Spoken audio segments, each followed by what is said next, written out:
Hello साथियों, राम राम। एक और नई वीडियो में आप सभी का स्वागत है। साथियों, आज अपन बात करेंगे साइंस और टेक के बारे में, जो खास करके साथियों आरएस और जो भी पीसीएस हैं, स्टेट पीसीएस हैं, उनके लिए आपके पास में रामबाण साबित होगी। तो स्टार्ट करें। देखो साथियों, सबसे पहले आपके पास में सवाल क्या दे रखा है। अच्छे अच्छे सवाल हैं। तो सबसे पहले सवाल दे रखा है कि निम्न पृथ्वी कक्षा, या बोले तो साथियों अपन बोल सकते हैं कि लो अर्थ ऑर्बिट के लिए सबसे अधिक उपयोग की जाने वाली ऊंचाई की सीमा क्या है, और अंतर्राष्ट्रीय अंतरिक्ष स्टेशन को एक चक्कर पूरा करने में कितना समय लगता है, वो आपसे पूछा गया है। तो साथियों याद रखना, जो LEO है बोले तो साथियों लो अर्थ ऑर्बिट है, इसके अंदर से जिसकी कुल सीमा है तो साथियों कितनी है, 200 से लेकर कितनी आएगी, 2000 किलोमीटर आपको देखने को मिलती है।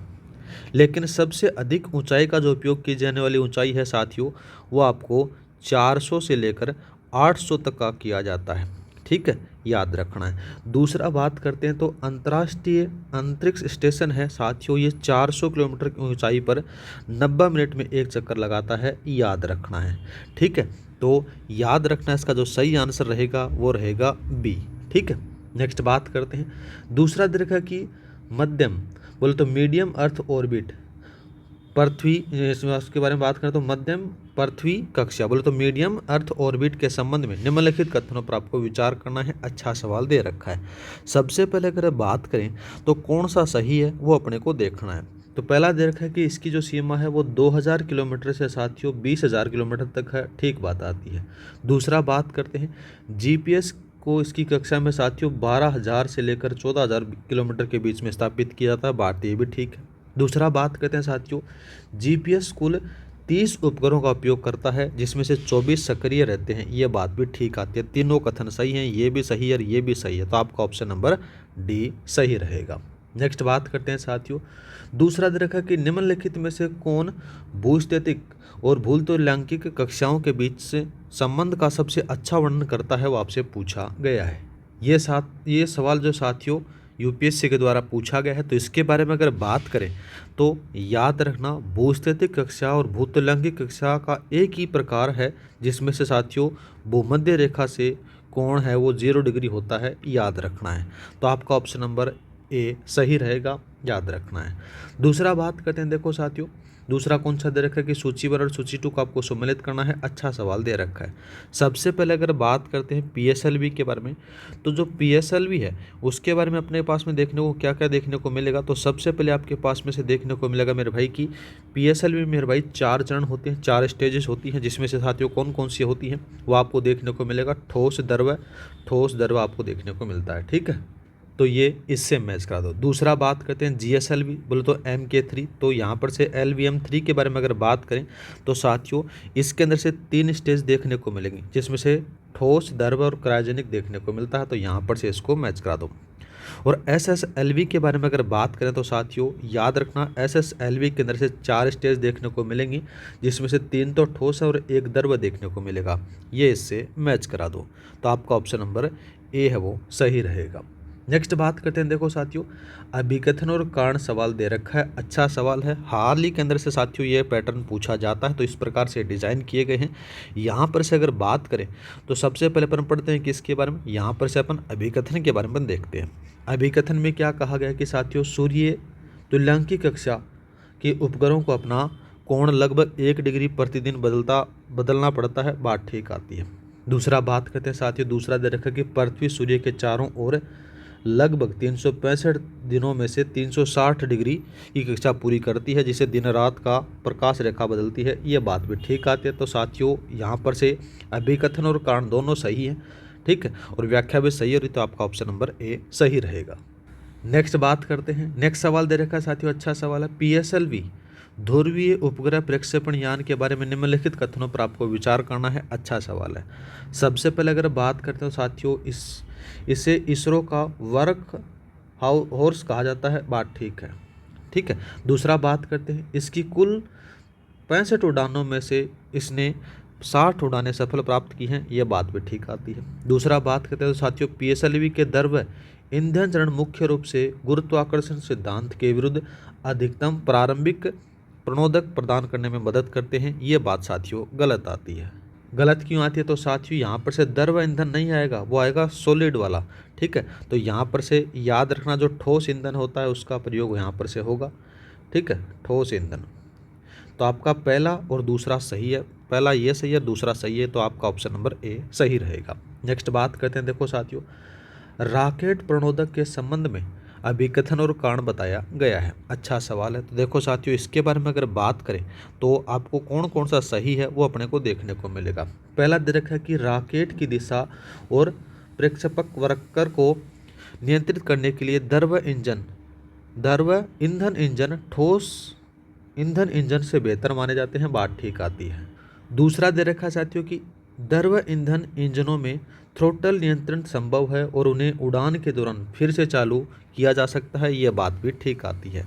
ठीक है, तो यहाँ पर से साथियों क्या आएगा कि ए और आर दोनों सत्य हैं और आर ए की सही व्याख्या करता है, तो आपका ऑप्शन नंबर ए सही है। देखो साथियों यहाँ पर से नेक्स्ट बात करते हैं, दूसरा दे रखा है साथियों, देखो क्रायोजेनिक तकनीक में उपयोग किए जाने वाले द्रव हाइड्रोजन और द्रव ऑक्सीजन का संबंधित तापमान क्या है, वो आपसे पूछा गया है। तो साथियों क्रायोजेनिक तकनीक में द्रव हाइड्रोजन का जो तापमान होता है वो लगभग साथियों 253 डिग्री सेल्सियस होता है, जबकि द्रव ऑक्सीजन का जो तापमान होता है वो 183 डिग्री सेल्सियस होता है, याद रखना है। तो यहाँ पर से आपका जो ऑप्शन नंबर बी है वो सही रहेगा, याद रखना है। दूसरा बात करते हैं, देखो साथियों कि लघु उपग्रह प्रक्षेपण यान के बारे में निम्नलिखित कथनों पर आपको विचार करना है। अच्छा सवाल दे रखा है। ठीक है, तो सबसे पहले अगर बात करें, देखो कौन कौन सा सही है वो अपने को देखना है। तो साथियों यहाँ पर से दे रखा है कौन सा कि इसे सस्ते, त्वरित और वाणिज्यिक प्रक्षेपण विकल्प प्रदान करने के लिए डिजाइन किया गया है, ठीक बात आती है। दूसरा बात करते हैं साथियों, दूसरा दे रखा है कि इसे प्रक्षेपण के लिए तैयार होने में केवल 72 घंटे लगते हैं, यह बात भी ठीक आती है।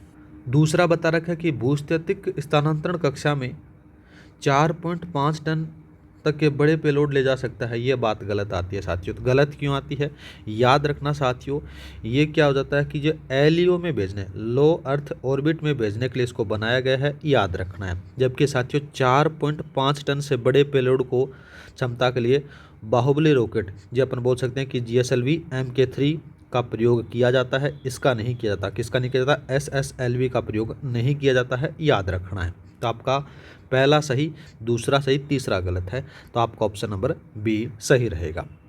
नेक्स्ट बात करते हैं, देखो रासायनिक घटकों और ईंधन चरणों को आपके पास में सम्मिलित करना है। अच्छा सवाल दिया गया है। पहला बात करते हैं HTPB के बारे में अगर बात करें तो साथियों इसमें से ठोस ईंधन में प्रयोग होता है, तो यहाँ पर से कौन सा आएगा? ठोस ईंधन, ये लो भाई। दूसरा बात करते हैं UDMH के अंदर से बात करें तो साथियों इसमें से कौन सा प्रयोग होगा? यहाँ पर से आपको हाइड्रोजन जो आएगा ना, वो हाइड्रोजन द्रव ईंधन का प्रयोग होता है, याद रखना है। ठीक है, तो यहाँ पर से अगर बात करते हैं तो मेन रूप से आप यहाँ पर से मिला लो कि द्रव और ऑक्सीजन का जो क्रायोजेनिक इंजन है वो यहाँ पर से प्रयोग होता है इसके अंदर से, तो आप यहाँ पर से मिला दो साथियों कौन सा?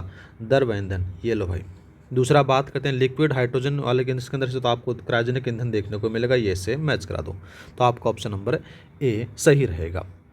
नेक्स्ट बात करते हैं, दूसरा दे रखा कि अंतर्राष्ट्रीय दूरसंचार संघ के अनुसार भूस्थितिक कक्षा में दो उपग्रहों के बीच न्यूनतम अनिवार्य अंतर कितना होना चाहिए और वहाँ अधिकतम कितने उपग्रह रखे जा सकते हैं, वो आपसे पूछा गया है। इसको आप इंपॉर्टेंट लगा लो, आपके पेपर में जरूर छप सकता है।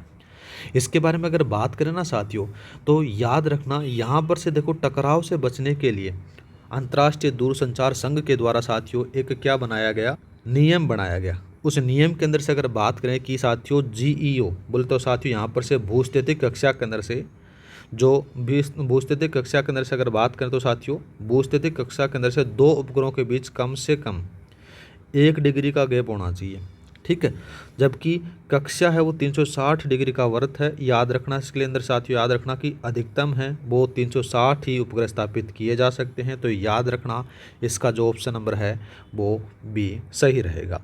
नेक्स्ट बात करते हैं, देखो साथियों दूसरा दे रखा है कि इसरो द्वारा किस प्रक्षेपण यान को बाहुबली रॉकेट कहा जाता है और जिसे 2014 में स्वदेशी क्रायोजेनिक इंजन एकीकरण कर हासिल किया, यहाँ पर से पूछा गया है। तो साथियों नाम याद रखना उसका, यहाँ पर से आपको क्या देखने को मिलेगा, GSLV MK 3 LVM-3 आपको याद रखना है इसको साथियों। इसकी भारी पेलोड है देखने को मिलेगा, लगभग इसका जो पेलोड है वो 4.5 टन तक ले जा सकता है। इसको 2014 में विकसित किया गया था, याद रखना है। और स्वदेशी क्रायोजेनिक इंजन का इसमें प्रयोग किया जाता है, ये भी याद रखना है। तो आपका ऑप्शन नंबर सी सही रहेगा। ठीक है, नेक्स्ट बात करते हैं। उच्च रिजोल्यूशन 24 घंटे मौसम की निगरानी और पट्टियों में पूरे ग्लोबल को कवर करने वाले पृथ्वी अवलोकन के लिए किस कक्षा को सबसे अधिक प्राथमिकता दी जाती है, वो आपसे पूछा गया है। अच्छा सवाल है। तो देखो साथियों याद रखना यहाँ पर से क्या होता है कि लो अर्थ ऑर्बिट को ध्रुवीय कक्षा के रूप में उपयोग किया जाता है, ताकि क्या होता है कि साथियों उपग्रह उत्तर और दक्षिणी ध्रुवों के ऊपर से गुजरने और पृथ्वी के घूमने की जो के साथ में जो पट्टीदर है वो पूरी पृथ्वी की तस्वीरें खींच सके, यहाँ पर से आपको देखने को मिलेगा। तो आपका ऑप्शन नंबर कौन सा आएगा, पोलर लो अर्थ ऑर्बिट का इसमें प्रयोग होता है। ठीक है, नेक्स्ट बात करते हैं। देखो साथियों दूसरा दे रखा है कि भूस्थितिक कक्षा के संबंध में निम्नलिखित कथनों पर आपको विचार करना है। पहला देखते हैं कि यह लगभग साथियों 36,000 किलोमीटर की दूरी पर ठीक भूमध्य रेखा के सामने स्थित है, ठीक बात आती है। दूसरा बात करते हैं, इस कक्षा में एक उपग्रह को एक परिक्रमा पूरी करने में ठीक 24 घंटे लगते हैं, ये बात भी ठीक आती है। दूसरा बात करते हैं, एक अकेला GEO, याद रखना मेरे भाई, एक अकेला भूस्थितिक उपग्रह है वो पृथ्वी की सतह के लगभग 1/3 हिस्से को कवर कर सकता है, ये बात भी ठीक आती है। दूसरा बात करते हैं। देखो साथियों यहाँ पर से क्या दे रखा है, देखो कि यह लो अर्थ ऑर्बिट की तुलना में इंटरनेट संचार सेवा के लिए बहुत कम लेटेंसी दर प्रदान करता है, ये बात साथियों गलत आती है। गलत क्यों आती है, तो याद रखना इसमें से जो सिग्नल लेटेंसी दर होती है इसमें से साथियों जो लो अर्थ ऑर्बिट की तुलना में बहुत अधिक आपको देखने को मिलती है, याद रखना है। ठीक है, अधिक मिलती है यहाँ पर से, बहुत कम नहीं देखने को मिलेगी, याद रखना यहाँ पर से अधिक मिलेगी। ठीक है, तो ये गलत आ गया, पहला दूसरा तीसरा सही है, तो आपका ऑप्शन नंबर बी सही रहेगा।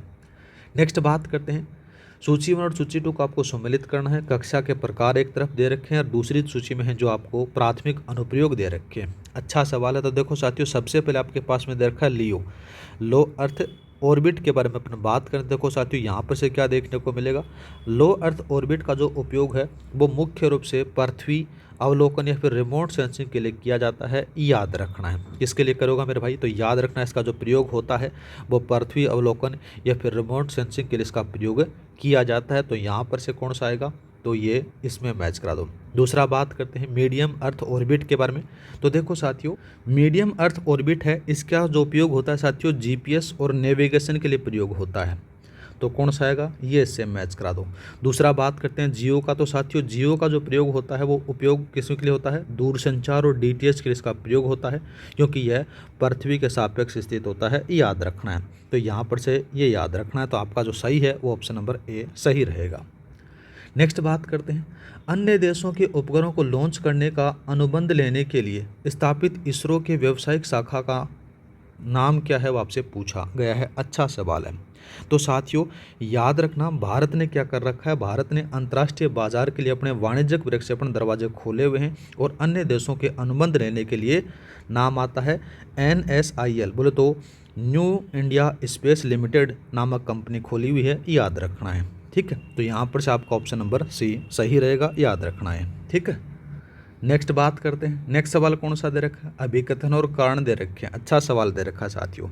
यहाँ पर से अगर बात करें अभिकथन में क्या कहा गया है कि GEO में उपग्रहों की तुलना में LEO के उपग्रहों के सिग्नल लेटेंसी कम होती है, बात ठीक आती है। दूसरा बात करते हैं दोस्तों को, कारण दे रखा है कि LEO उपग्रह पृथ्वी के करीब 400 से लेकर 800 किलोमीटर होते हैं, जबकि साथियों जो GEO के उपग्रह होते हैं वो 36,000 किलोमीटर बहुत दूर होते हैं, जिसमें से सिग्नलों के आने जाने में लगने वाला समय कम हो जाता है, ये बात भी यहाँ पर से ठीक आती है। दोनों की व्याख्या हो रही है, तो आपका ऑप्शन नंबर ए सही रहेगा।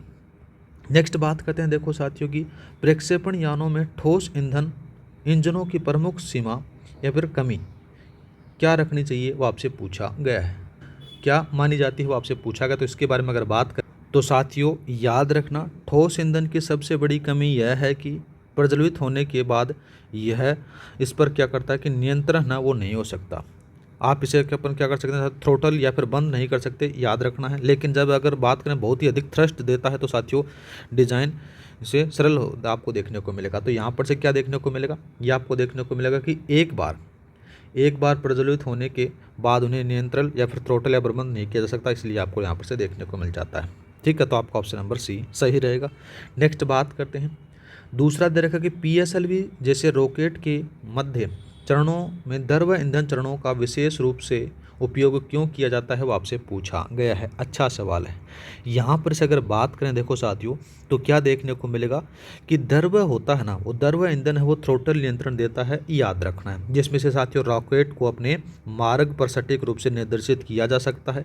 प्रारंभिक जो त्वरण है वो ठोस ईंधन रूप दिया जाता है, याद रखना है। तो साथियों इसका जो आंसर रहेगा वो रहेगा सटीक नियंत्रण, दिशात्मक समायोजन और प्रक्षेपवक्र सुधार प्रदान करने के लिए। ये बात ऑप्शन नंबर आपका बी सही रहेगा। नेक्स्ट बात करते हैं देखो साथियों कि दे रखा है कि वर्तमान में उपयोग में आने वाले सक्रिय रिमोट सेंसिंग उपकरणों के बारे में निम्नलिखित कथनों पर आपको विचार करना है। अच्छा सवाल दे रखा है। यहाँ पर से अगर बात करें देखो साथियों कौन सा सही है वो अपने को देखना है। सबसे पहले अगर बात करते हैं तो उन्होंने सूर्य तुल्यांकी कक्षाओं की आवश्यकताओं को पूरी तरीके से समाप्त कर दिया गया है, एकदम बात ठीक आती है। दूसरा बता रखे कि वे पृथ्वी की स्पष्ट तस्वीरें खींचने के लिए सूर्य के प्रकाश पर निर्भर हैं, ये बात गलत आती है। गलत क्यों आती है तो साथियों याद रखना, सक्रिय रिमोट सेंसिंग कैमरे हैं वो दिन और रात दोनों में स्पष्ट तस्वीरें ले सकते हैं, वो सूर्य पर निर्भर नहीं करते हैं, याद रखना है। जिससे साथियों सूर्य तुल्यांकी कक्षा के महत्व को क्या कर दिया गया, खत्म कर दिया गया है। तो आपका ऑप्शन नंबर ए है वो सही है, तो आपका ऑप्शन नंबर ये लगा दो।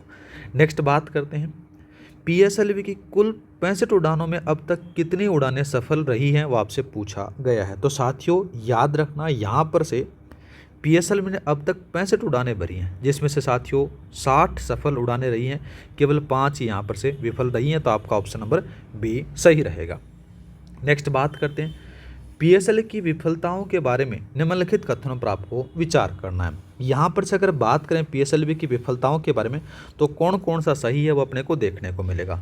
यहाँ पर से यह है कि पीएसएलवी की 5 विफल उड़ानों में से 3 विफलताएं द्रव ईंधन रिसाव के कारण थी, बात एकदम ठीक आती है। ठीक है, दूसरा बता रखा है कि पीएसएलवी में द्रव ईंधन चरण रिसाव को रोकने के लिए एक ही टैंक में ऑक्सीकारक और ईंधन मिलाते हैं, ये बात गलत आती है साथियों। तो साथियों इसमें अलग अलग टैंक में आपको देखने को मिलता है, एक ही टैंक में नहीं मिलेगा, तो ये बात गलत आती है, ओनली ए सही है। नेक्स्ट बात करते हैं देखो साथियों, अभिकथन और कारण दिया गया है।